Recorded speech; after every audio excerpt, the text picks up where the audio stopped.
Turda. Saludo. Last meeting na last Pag nagsimula yung economic situation which is going to prevent these people from making adventure. Magkukulaps ang, alam mo pag nangyari, magkukulaps ang China. According to They'll have economic collapse and they'll have their own internal problem pag-pick up. Sabi yan siya, yung sir, I read the book yung sinabi mo sa Libinasa. Yun ang assessment. So, kahit na magiging magkukulaps kasi pag nawalan ng trabaho, ilang mawalan ito, magkukulaps yan. Yung coastal provinces. But hasn't China collapsed before? Even yung mga coastal provinces na ngayon, nagpo-prosper. Kasi sabi nila, ito nag-decide Beijing, pero kami nagbibigay ng... In fact, China has all the funds of the US. No, ang Beijing kasi, sila may policies, no? Pero ang coastal provinces ang nagkukontribute sa economic development. Kasi interior, sir, wala eh. Interior, wala. Beijing, problema. Oh, there's a lot of pollution problems in internal areas. Alam mo, maganda yung strategy ng US kasi depende yung China sa nila. Yeah. Pag pinigil ng US yung kinat off yung export na. Supposing they refuse to pay the bonds. Alam mo, ang power, pag ano mo... No, the only problem with the US now is they're a deficit economy. No. Alam mo... 7, 5. Okay, saan ba? Welcome back po, kapanayan pa rin natin si Brigadier General De Vera Turda at si Parañaque Congressman Gores. Parañaque Congressman Gores, ano po gusto niyo dagdag sa sinabi ni General Roy po?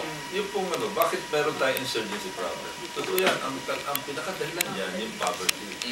Diyan nakaka-recruit yung mga insurgents dahil maraming tao walang trabaho, maraming taong despondent, maraming tao na nawala ng tiwala sa gobyerno, nawala ng tiwala sa economy. Yung abuses po ng military, sinasabi nila. Mga injustices na yan. Ngayon, alam nyo, ako nagkaroon ng pagkakataon makausap si Prime Minister Thaksin. Ako kasi nag-escort sa kanya noong 2002.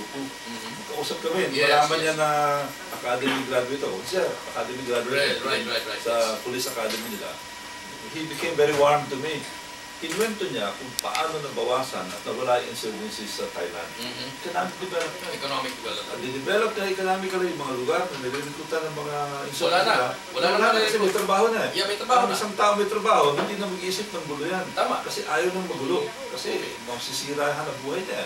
Pero pag idle siya, then he will think of, mag-iisip siya kung anong mas mabuting gawin para mabago kayo yung Estado. Pero okay na yung Estado, wala na.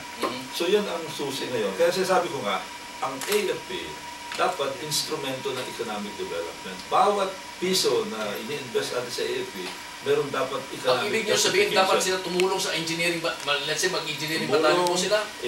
Kasama na yun. Bigay ng kapayapaan sa lugar para pumasok yung investor. Paano ka magkakaroon ng negosyo doon kung merong gulo? Tama. Diba? Yes. Narinig ko kasi yung abuso ng militar. Marahil totoo, pero dapat natin pong pakatandaan na sa ngayon. Ang sabi po nga ng ating Chief of Staff, si General Eduardo Oban Jr., let the armed forces be the showcase of good governance. Kung meron kayong alam na abuso, bakit isumbong nyo? At ang masasabi ko lamang dito ay recent or history ng armed forces ay isa nga yan sa parte ng ng aming tinatalakay madalas yung adherence sa human rights. So nakasira talaga yung kay General Ver sa tingin mo? Matagal na yata. Kasi in-increase niya yung military size, hindi ba? That's the first thing he did. First thing Marcos did. No. Marcos and Ver were almost the same. Because sinabi nila there were military abuses at the time. There were safe houses at the time. Ano ba nangyari doon? Wala akong... Okay. Bata pa kayo. Maganda mag-focus sa kayo. Okay. Halimbawa, makikita mo yung interest talaga ng AFP para mabago yung sarili nila at makontrol yung mga abuso sa kanayunan. Isa sila sa mga tumulong dito sa isinabatas namin noong 2009, yung International Humanitarian Law, IHL. Kasi kasama sila, pag nag-uusap kami, sila mga resource persons namin. Ito yung tungkol sa, galing sa United Nations ito, galing sa Red Cross, para mabawasan yung mga abuso at mga human rights violations sa mga lugar na mayroong mga military operations, mga police operation. At talagang pipigilan yung mga AFP, tuturuan sila kung ano yung mga conduct nila na dapat para mapigilan yung ganyang pag-aabuso. So may batas na yan at yan dapat sundin ng AFP at saka ng Philippine National Police. At yung sinusunod namin. At Okay. magandang epekto. Alam namin ang aming tungkulin at alam namin kung ano ang dapat naming ikilos at bilang lingkod bayan ay ginagampanan namin yon. Buhay man ang katumbas. Kaya sabi namin, dito nga malaki na ang pagbabago. At alam namin, nararamdaman namin. Napapakinggan naman kayo ng mga tao pag magsalita ka ng gano'n. Bakit sa Mindanao mukhang hindi kayo pinakinggan? Mindanao, MILF. Ibang po naman yun. Ibang issue doon.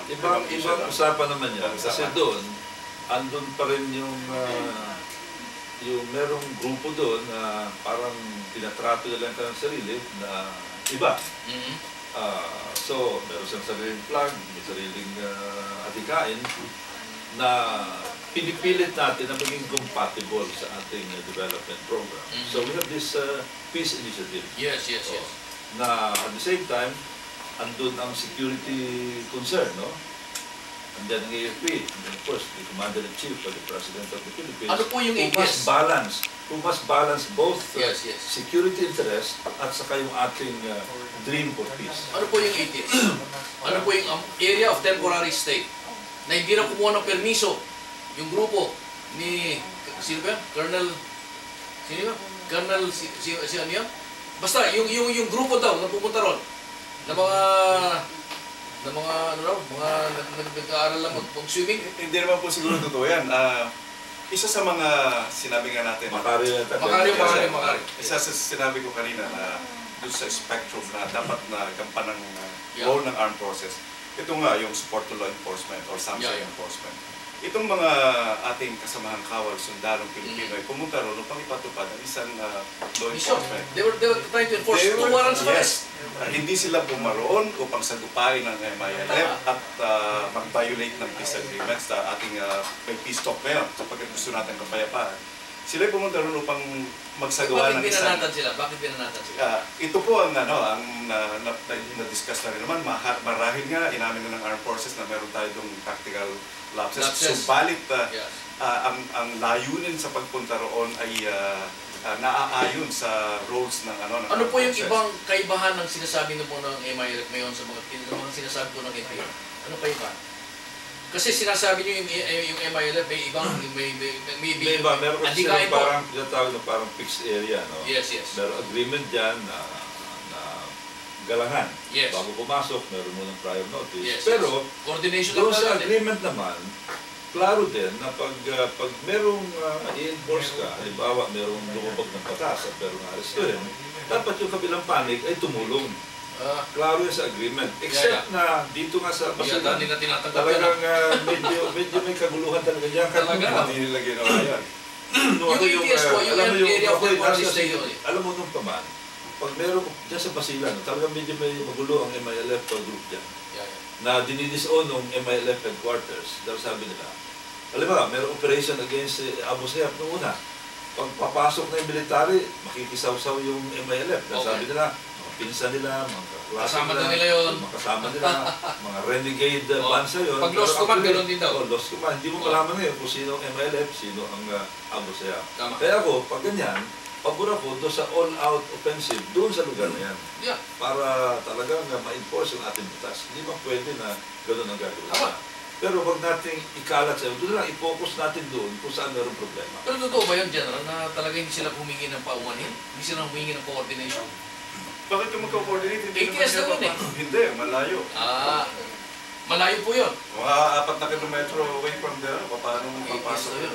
Area of temporary state. That's their version. Ang katotohanan ay nalagasan kami ng mga tao.